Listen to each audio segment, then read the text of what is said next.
The events of the Elder Scrolls unfold on the vast continent of Tamriel, located on the planet of Nirn. We will dive in deep into Skyrim to uncover the secrets of the Elder Scrolls lore on this episode of the Skyrim Librarian.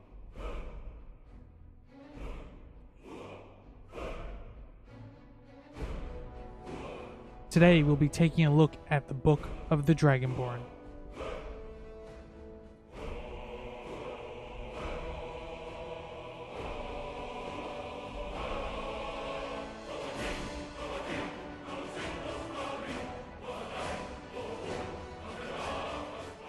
Many people have heard the term Dragonborn. We are, of course, ruled by the Dragonborn emperors, but the true meaning of the term is not commonly understood. For those of us in the Order of Talos, this is a subject near and dear to our hearts, and in this book, I will attempt to illuminate the history and significance of those known as Dragonborn down through the ages. Most scholars agree that the term was first used in connection with the Covenant of Akatosh, when the blessed Saint Alicia was given the Amulet of Kings, and the dragon fires in the Temple of the One were first lit. Akatosh, looking with pity upon the plight of men, drew precious blood from his own heart and blessed Saint Alicia with the blood of dragons, and made a covenant that so long as Alicia's generation were true to the dragon blood, Akatosh would endeavor to seal tight the gates of oblivion and to deny the armies of Daedra and undead to their enemies, the Daedra-loving Aelids. Those blessed by Akatosh with the dragon blood became known more simply as Dragonborn. The connection with the rulers of the empire was thus there from the beginning. Only those of the dragon blood were able to wear the Amulet of the Kings and light the dragon fires. All the legitimate rulers of the empire have been Dragonborn and emperors and empresses of the First Cyrodiil Empire, founded by Alicia.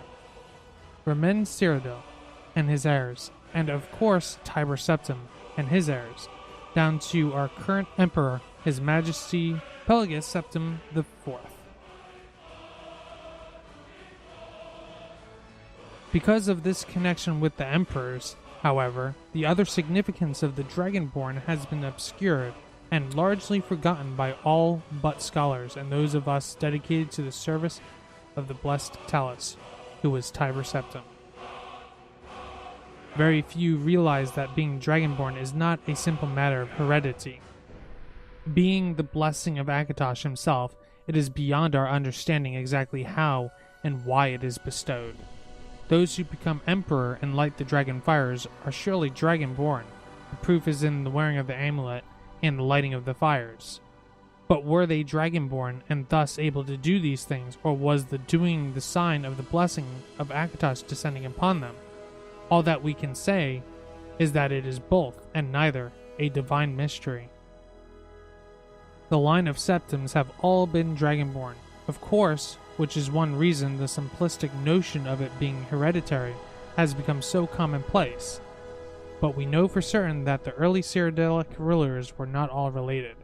There is also no evidence that Remen Cyrodiil was descended from Alicia, although there are many legends that would make it so, most of them dating from the time of Remen and likely attempt to legitimize his rule. We know that the Blades, usually thought of as the Emperor's bodyguards, originated in Alkaviri Crusaders who invaded Tamriel for obscure reasons in the late First Era. They appear to have been searching for a Dragonborn. The events of Pale Pass bear this out, and the Alkaviri were the first to proclaim Remen Cyrodiil as Dragonborn.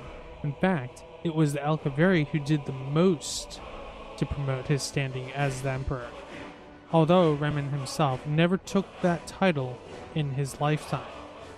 And of course, there's no known hereditary connection between Tiber Septim and any of the previous Dragonborn rulers of Tamriel. Whether there can be more than one Dragonborn at any time is another mystery. The emperors have done their best to dismiss this notion, but of course, the imperial succession itself means that at the very least there are two or more potential Dragonborn at any time, the current ruler and his or her heirs. The history of the Blades also hints at this.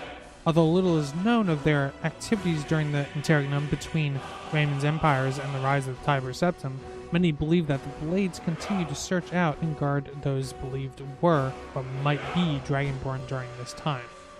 Lastly, we come to the question of the true meaning of being Dragonborn. The connection with the dragons is so obvious that it has almost been forgotten. In these days, when dragons are a distant memory, we forget that in the early days, being a Dragonborn meant having the dragon blood. Some scholars believe that was meant quite literally, although the exact significance is not known. The Nords tell tales of Dragonborn heroes who were great dragon slayers able to steal the power of the dragons they killed. Indeed, it is well known that the Alkaviri sought out and killed many dragons during their invasion, and there is some evidence that this continued after they became Raymond Citadel's Dragon Guard. Again, the connection to dragons, the direct predecessor to the Blades of today. I leave you with what is known as the prophecy of the Dragonborn. It often said to originate in the Elder Scroll, although it is sometimes also attributed to the ancient Alkaviri. Many have attempted to decipher it, and many have also believed that its omens had been fulfilled, and that the advent of the last Dragonborn was at hand. I make no claims as an interpreter of prophecy, but it does suggest that the true significance of the Akatosh gift to mortal kind has yet to be fully understood, when misrule takes its place at the 8 corners of the world. When the brass tower walks, and time is reshaped. When the thrice blessed fail, and the red tower trembles. When the Dragonborn ruler loses his throne, and the white tower falls. When the snow tower lies sundered, kingless, bleeding. The World Eater wakes, and the wheel turns upon the last Dragonborn.